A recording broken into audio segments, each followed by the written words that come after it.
Today we have a lot of ground to cover.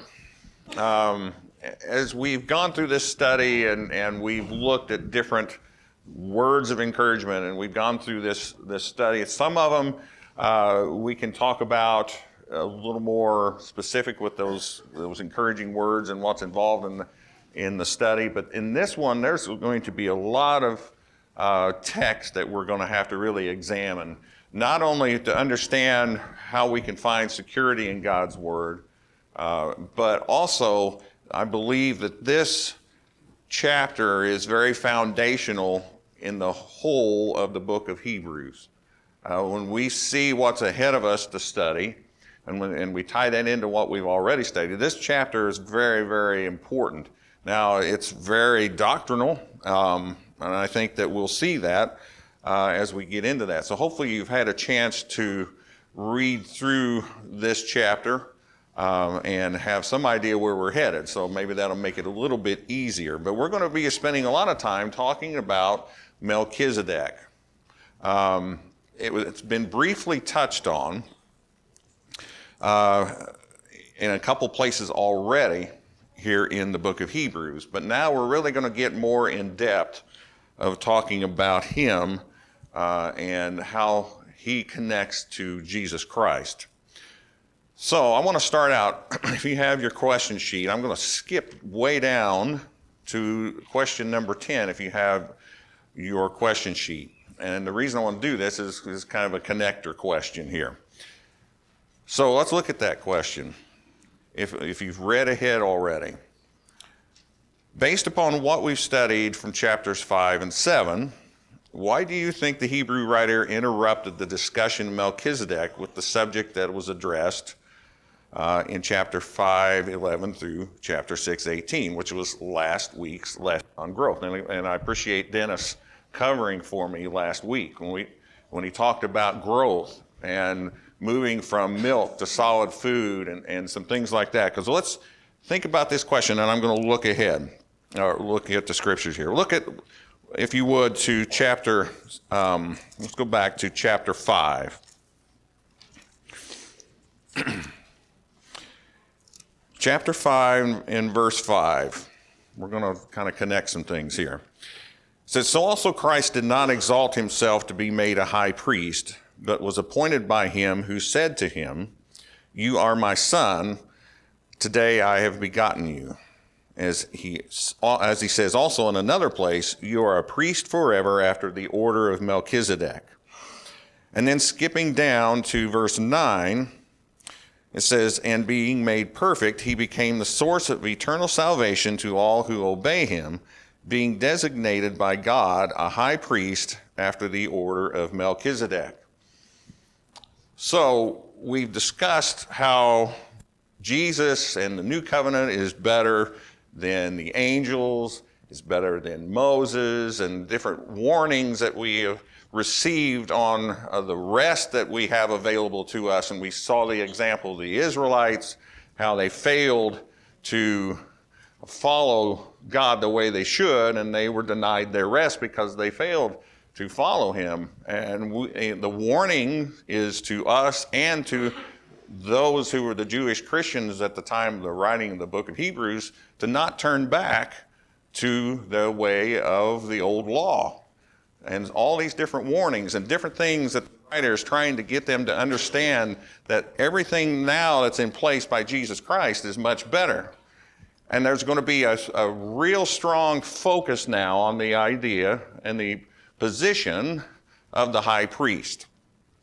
Several of the chapters here in the middle of the book is going to be devoted to that. And why I say that it's very foundational is this is one of the highest positions in the service of the Jewish law.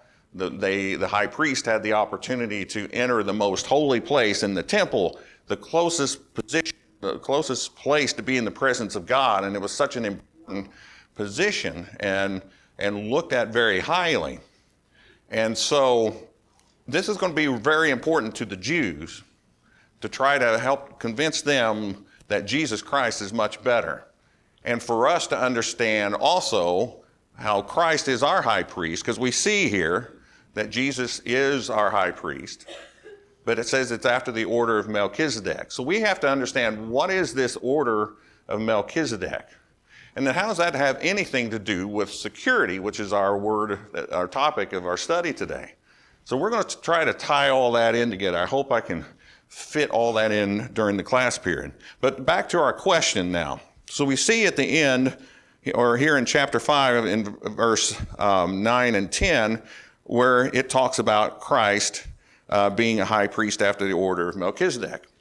And then the discussion that was talked about last week changes to go into the fact that these the Hebrews that were being written to said, you have become dull of hearing, and by this time you ought to be teachers.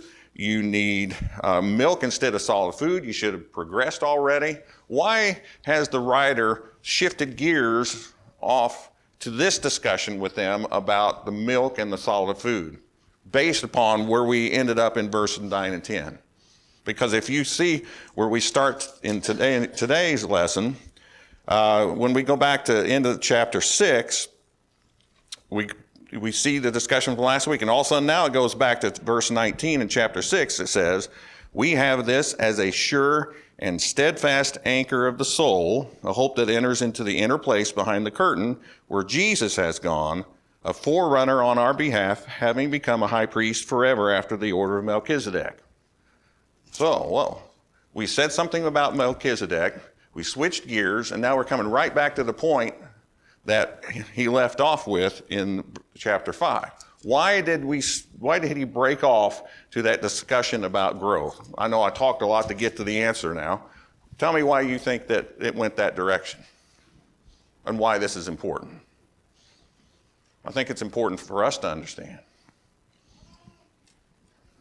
Okay, Vernon? Yeah.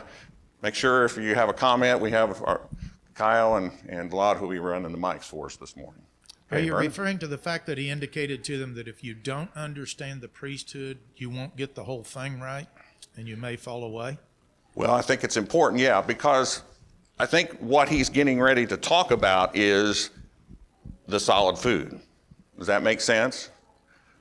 Because this is going to be very important to them, and if they're in the milk, this is one of those situations, even for us, there are certain situations as we live our lives as Christians that we have to understand more of what God has to say, just beyond the elementary principles that's talked about. As for Vernon and Dennis, as our elders, it's important for them to understand those things. Sometimes it gets into more of the meatier matters, doesn't it? And I believe that what we're going to be talking about here in chapter 7 is in more of the meatier part of the word, because this is foundational. It can be a little confusing if you're trying to understand how the writer is going to logically try to tie all this in to the fact that Christ is our high priest following the order of Melchizedek. It's very important. So that's why I believe that there was some time taken to encourage them to, continue to grow so they can understand these things. Connie. You got a microphone. Oh, there you go.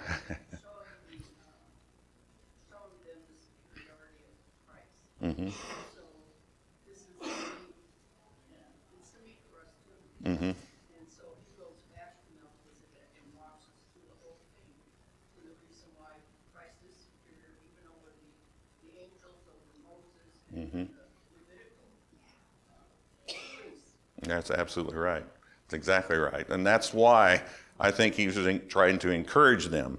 The thing that's important too is in chapter 6, not only did he try to encourage them to grow and be ready to understand the meatier portion of the word, he didn't just try to get on them to rebuke them, but he also tried to encourage them at the end. He says, in verse 9 of chapter 6, we feel sure of better things that belong to salvation. God is not unjust as to overlook your work and the love that you have shown. So he's trying to also encourage them And as a recurring theme throughout the book of Hebrews, he focuses on the hope that they have. The hope that they have in Christ. And he says in verse 12, he's talking about the hope. He says, so that you may not be sluggish, but imitators of those who through faith and patience inherit the promises. So we have hope. The hope is based upon the promises of God.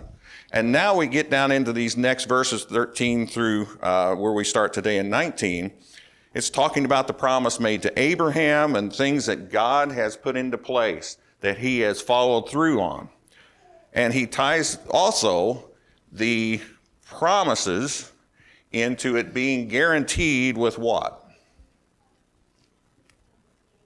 What did God guarantee these promises with? What's that? I'm sorry? An oath. Okay, it says there in verse 17, so when God desired to show more convincingly to the heirs of the promise the unchangeable character of his purpose, he guaranteed it with an oath, so that by two unchangeable things in which it is impossible for God to lie, we who have fled for refuge might have strong encouragement to hold fast to the hope set before us. So there we go. The promise, the hope, we have hope because of the promises, and the promises are guaranteed with an oath. And the oath is something that we're going to see scattered throughout chapter 7. Because when the writer talks about Melchizedek being the high priest, in that Jesus is in the order of Melchizedek, there's a lot of things that's going to explain that, and tied to that is oaths of God to further cement that in their minds to understand this is God's plan. This is what God has set forth, and so they can understand that it's not, they know that this is God's plan, put it that way. So we're going to get into that a little more. So let's first of all, before we try to understand some things, we want to understand who Melchizedek is. If I could get a volunteer, I'd like to have someone read the first, that would be 10 verses here of chapter 7. Now that we've tied in back into Melchizedek, somebody could read the first 10 verses. Brock's got it back there? Okay.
Okay. Now, does that seem a little confusing? Everybody have that? Everybody got that all figured out? Let's go back, if you would, to Genesis. Let's go to Genesis chapter 14. This is the basis of what we're discussing right now. Genesis chapter 14. This is where we're going to look at a little more. So this Melchizedek that we see here introduced in chapter 7, anybody can tell me what we see going on here in chapter 14? If you've had a chance to look at that as your first question on your sheet, to look at Genesis 14 and Psalm 110. Who is, what's the background here that we see leading up to the appearance of Melchizedek here in chapter 14? I'll let you tell me. Okay, yes, go ahead. He had just rescued Lot, and he was returning from that incident where he rescued his Okay. Okay. and then he meets this Melchizedek. Okay, so that's the background. We see here that there was some unrest in the land east of the Dead Sea, on the east side of the Jordan, where some of the cities and the tribes in that area had revolted against some of the kings in what it would be really modern day Iraq and Iran, in that area, somewhere near where Babylon was going to be. Some of the areas, one of them actually, Chedorlaomer, one of the king of Elam. Elam is in kind of along the area where Iran is today. So those rulers in that area were really kind of, had control over some of these areas that we see some of the kings mentioned here, including Sodom, Gomorrah, and some of those other areas. And some of those leaders in there decided to rebel. And so those kings up from the east came down and basically raided the area, were going to try to take control again. And in the process of doing that, captured Lot, and Abraham's nephew. And so word got back to Abraham that Lot had been captured. So Abraham gathered up some people, said he had gathered up 318 trained men to go try to rescue Lot, which he did. He did. He followed those kings, kind of chased them out of the area, and rescued Lot. So we see at this point is when we see Melchizedek show up. So I'm going to read here in verse 17 of chapter 14. It says, after his return from the defeat of Chedorlaomer and the kings who were with him, the king of Sodom went out to meet him, speaking of Abraham, at the valley of Shaveh, that is the king's valley. And Melchizedek, king of Salem, brought out bread and wine. He was the priest of God Most High. So we see just a couple things to keep in mind here. Melchizedek was the king of Salem. When we read of Salem, what do we think of? Jerusalem, yeah. So he was a king of Salem, and also says he was a priest of the God Most High. And he blessed them and said, blessed be Abram by God Most High, possessor of heaven and earth, and blessed be God Most High, who has delivered your enemies into your hand. So he offered a blessing to Abraham because of what Abraham had done. It was actually a blessing to these kings here, Melchizedek and the king of Sodom, kind of relieved the situation. It kind of got them out of trouble. And it says, Abram gave him a tenth of everything. And the king of Sodom said to Abram, give me the persons, but take the goods for yourself. But Abram said to the king of Sodom, I've lifted my hand to the Lord, God Most High, possessor of heaven and earth, that I would not take a thread or a sandal strap or anything that is yours, lest you should say, I've made Abram rich. I will take nothing but what the young men have eaten and the share of the men who went with me. So we see this interaction between Melchizedek and Abram. And the blessing that was given Abram. Abram offered tithes to Melchizedek. And just keep this in mind, that it says that Melchizedek was the king of Salem and the priest of God Most High. Okay? There's your background. There's what we understand from the main portion of the story concerning Melchizedek. Now let's go back to Hebrews. Now we'll pick up where we're at here. So, your question number 2, based upon what we see here that we've read in Hebrews and what we looked at, what are some descriptions given to describe Melchizedek? Let's understand who he is. He said he is what? He's king of Salem. He is what? Priest of the Most High God. And his name means that Melchizedek means king of righteousness. Salem, which is Jerusalem, that word means peace. So he is a priest king, he is a king of righteousness, and he is a king of peace. Okay? We see that so far. What else do we see here in chapter 7 of Hebrews that discusses some unique things about Melchizedek? What does it say about him in addition to this? Yeah, his genealogy. This is really important how we understand this, because it says he is without father or mother or genealogy, having neither beginning of days or end of life, but resembling the Son of God, he continues a priest forever. That's important when we're talking about Jesus. Okay? Does this mean literally he was some kind of mythical figure? You know, when I first read this years ago, I was like, wow, he just kind of shows up here. Does that mean he's just some kind of mythical figure, or what does this really mean that we understand about Melchizedek? What was important to be a priest under the old law? Tara.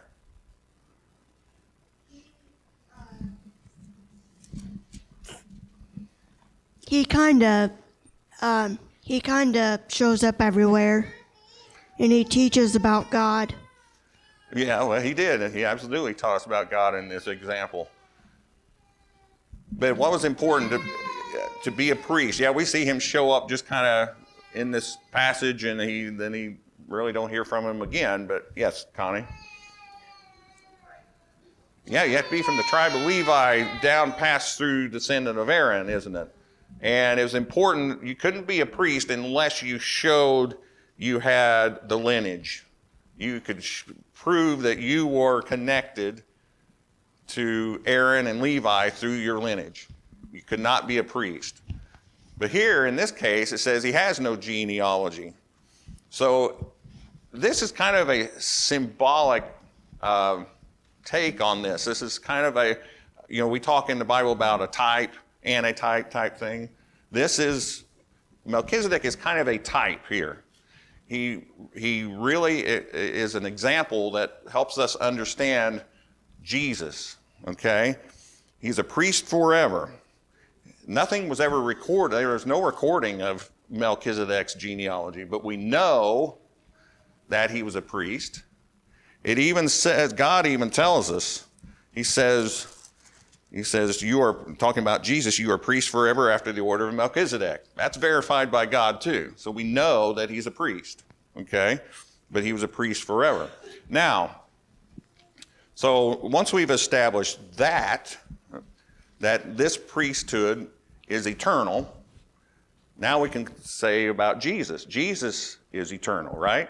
So now we've tied that together. So what are some other things here? Let's skip down to question 4, in verses 4 through 10. Some arguments are presented to show the superiority of Melchizedek to Abraham and the Levitical priests. So let's look at these arguments. To me, this is a very, very masterful way of going through and preparing this argument. It's a very detailed way of trying to put this together for the Jews. Okay, so let's look at this argument. What else do we see here in those verses that we understand about Melchizedek? Tell me some things here. Like I said, it gets a little more in depth.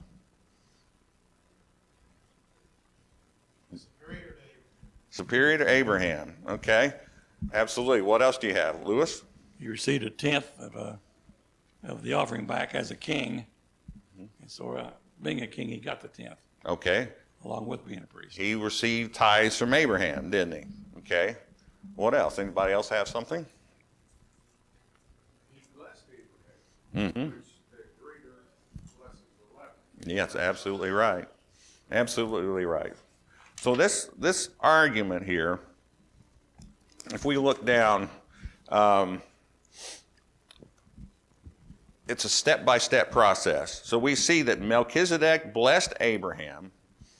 He received the tithes from Abraham.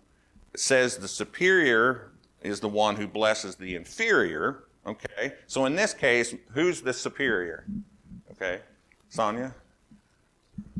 Melchizedek. And the other point he makes here is that for the priest, the Levitical priest to receive tithes, that is a command from God. Mm-hmm.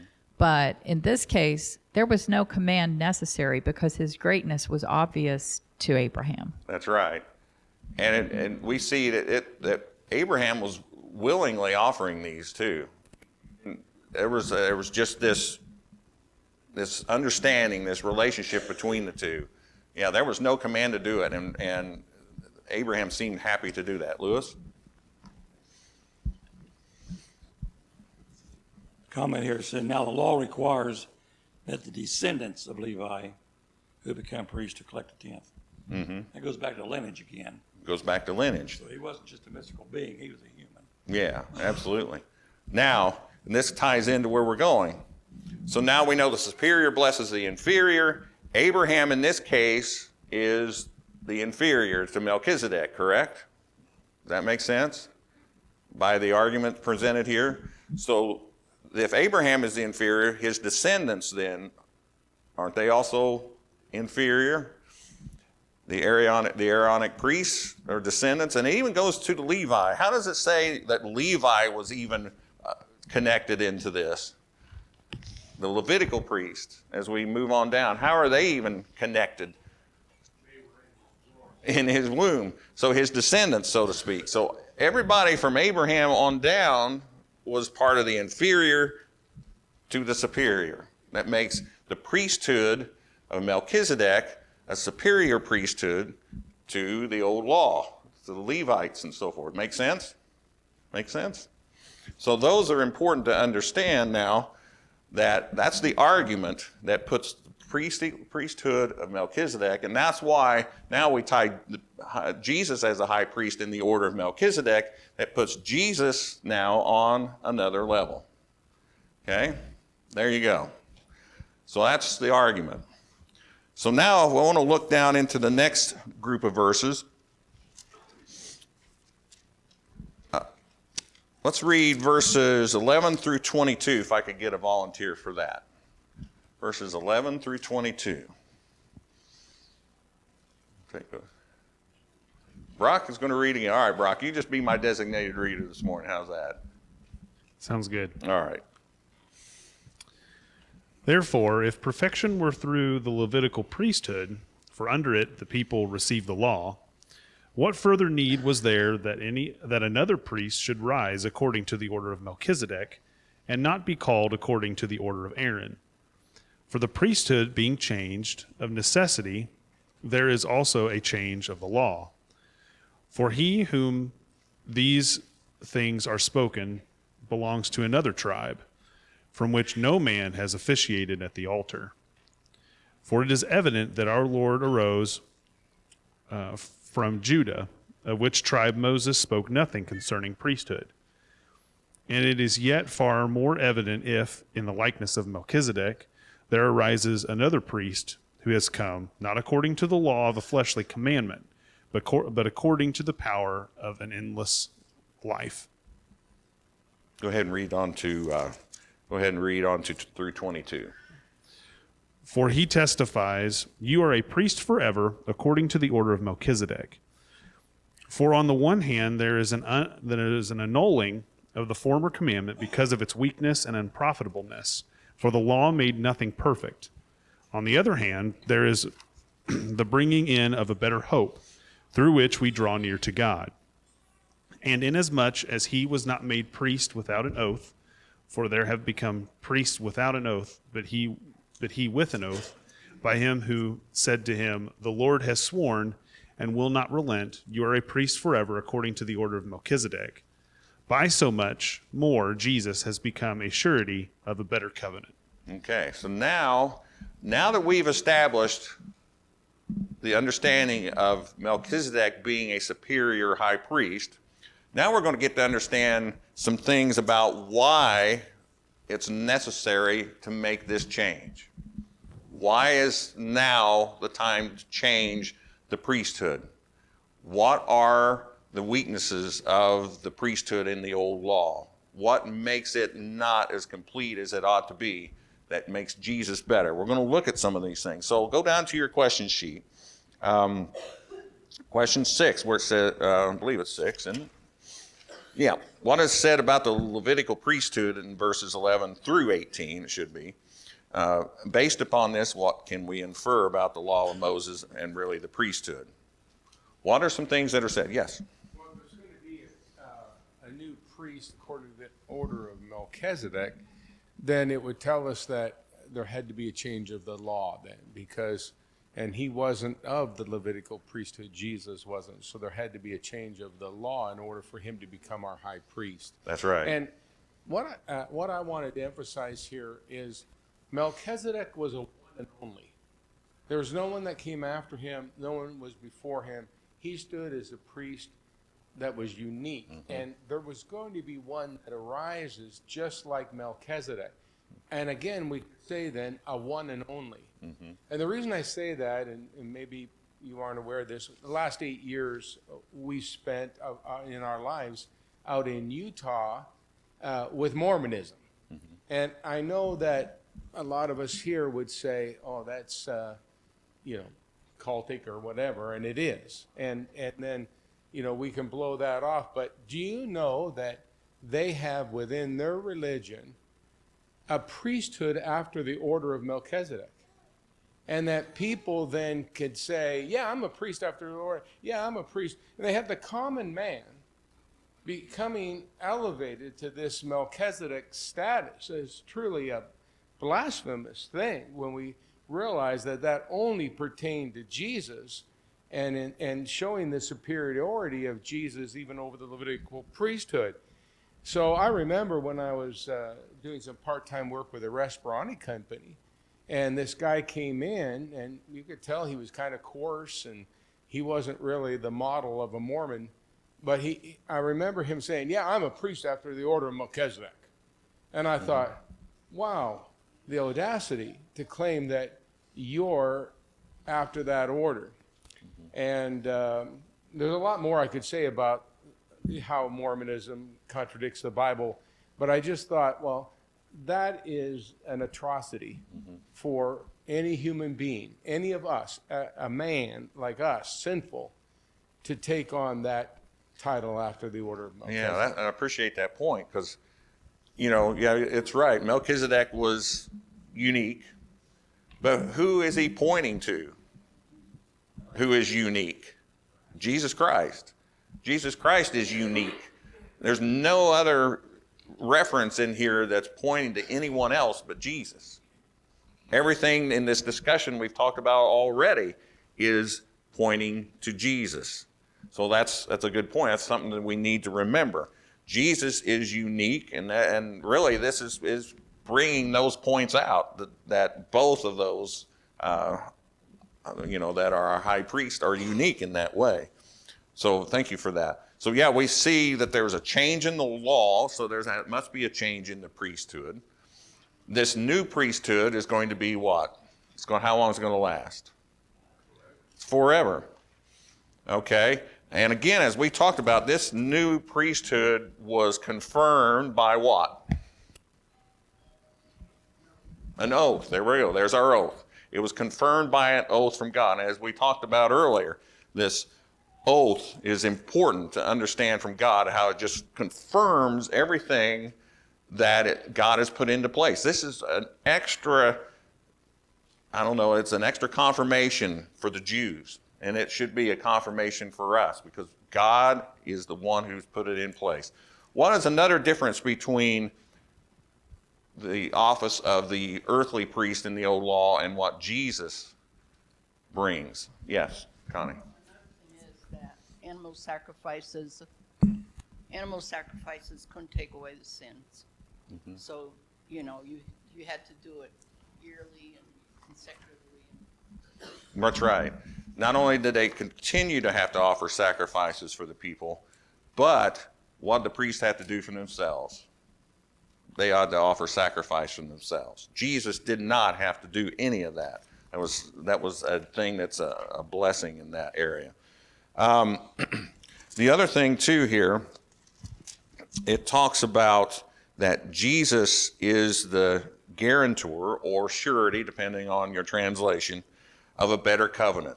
Why does this make Jesus that surety, that guarantor? Guarantee, I guess another way of putting it, of this better covenant. And that goes back to our word for the day, is security.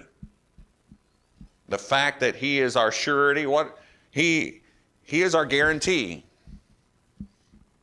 Now he's trying to convince the Jews, convince us, now that we have all these promises, we have this hope, we have oaths from God, we have Jesus, who is a high priest on the order of Melchizedek, which is better than anything that the old law could offer.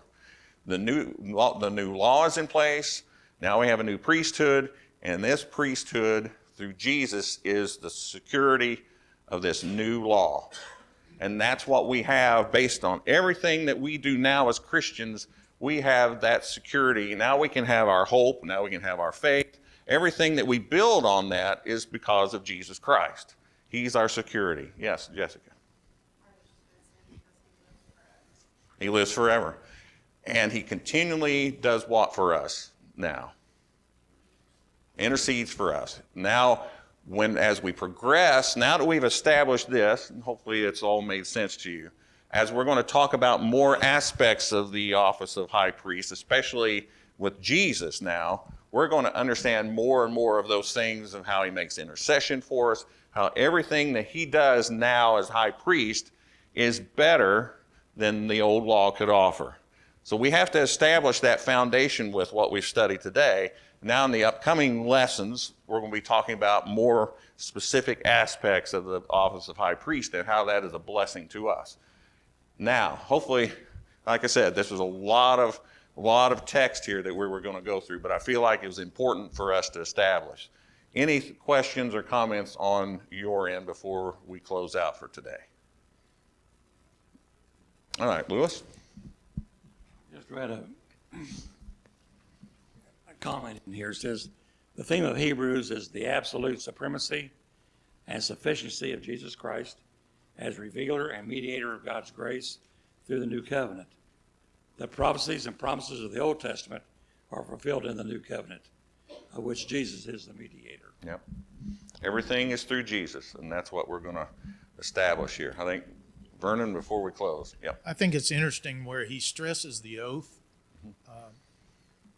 That's obviously for us and almost ridiculous because he says right in that comment where he's talking about that, God can't lie. Mm-hmm. So all God had to do was say it and it was true. But he even goes to the point of promising and taking an oath. All of those are just embellishments for us, it feels like to me. Yeah, it's kind of like the idea of the phrase, the buck stops here, right? Nobody higher than God.